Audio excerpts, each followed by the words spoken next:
For decades, maybe even generations, the golden rule of productivity was pretty simple: manage your time. But that idea is starting to show its age. Today, we're going to explore a huge shift in thinking.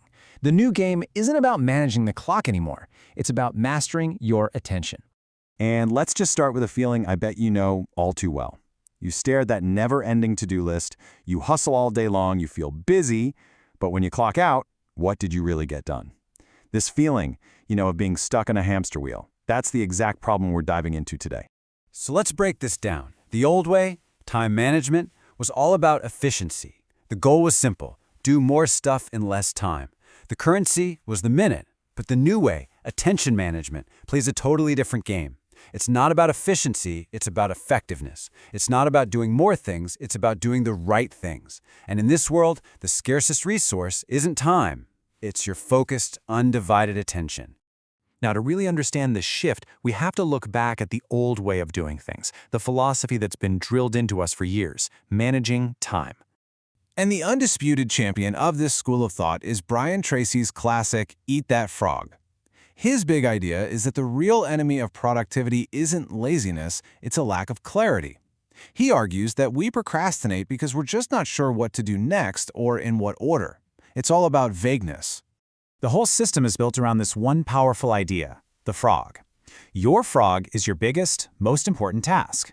It's the one that will have the biggest impact, and, let's be honest, it's the one you're probably dreading the most. And the rule? It's non-negotiable. You eat that frog first thing in the morning. No emails, no coffee, no scrolling. You get that one big thing done, and it creates a powerful momentum for the rest of your day. So, how does this work in practice? Well, it's a very top-down system. You start with a master list of everything you ever want to accomplish. Then you break that down into a monthly list, then a weekly list, and finally, the night before, you plan out your daily list. The whole point is to remove all the guesswork. But here's the catch, and it comes from the master himself. What if you're getting really good at doing something that doesn't even need to be done? What if you're efficiently climbing a ladder that's leaning against the completely wrong wall? See, being busy isn't the same as being effective, and that one thought, right there, opens the door to a whole new way of thinking. And that brings us to the new school of thought, an approach that was born out of the chaos of our modern, hyper-connected, and constantly distracted world: mastering attention. The core idea here is that the entire economy of productivity has flipped on its head. Time isn't the problem anymore. We all have 24 hours. The real bottleneck is focused attention. As Graham Alcott, the author of Productivity Ninja, points out, the old time management systems just weren't built for a world with a constant stream of notifications, emails, and pings. So, what exactly is attention management? Well, think of it as the deliberate act of protecting your mental energy. It's less about managing a clock and way more about managing your own mind and your environment so you can actually do deep, focused work on the things that really move the needle. And listen, this isn't just some abstract theory. It's a real practical discipline. It means designing your workspace, both physical and digital, to fight interruptions. It means blocking out sacred, untouchable time in your calendar for deep work. It means training your brain with things like mindfulness to resist getting pulled in a million directions. And, most importantly, it means learning to say no and using it like a weapon to protect your focus. Okay, so if your attention is this precious resource you have to guard with your life, how do you actually do it? The number one weapon in your arsenal is a mindset of ruthless selectivity. Now, you've probably heard of the 80-20 rule, right? The Pareto principle. But in this new world, it's not just a tool for prioritizing. It's a mandate for elimination.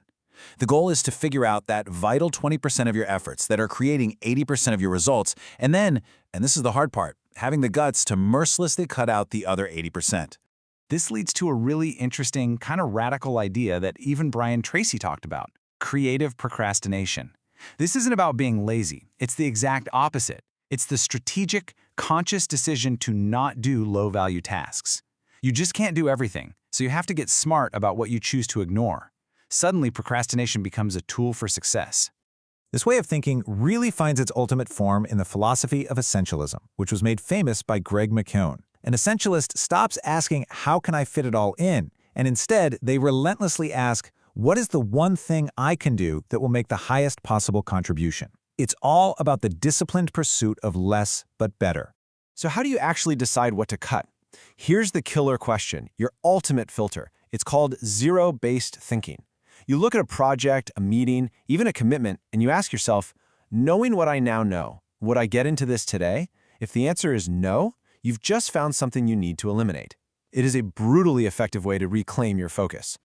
Okay, so let's tie this all together. The goal here is to stop being a simple time manager, just reacting to the clock, and to become an attention strategist, someone who proactively and intentionally directs their most valuable resource. We can actually combine these ideas into one powerful system.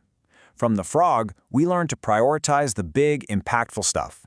From the ninja, we learn the discipline of protecting our focus. And from the essentialist, we learn to get really good at eliminating everything else. See, these ideas don't compete with each other. They're all parts of a complete toolkit for getting things done in the modern world. But at the end of the day, this isn't just about being a productivity machine. The great Stoic philosopher Marcus Aurelius put it perfectly. Productivity is just a tool. The real goal is to clear out all the clutter and noise so you can finally focus on the work you were actually meant to do. And so, I'll leave you with a challenge.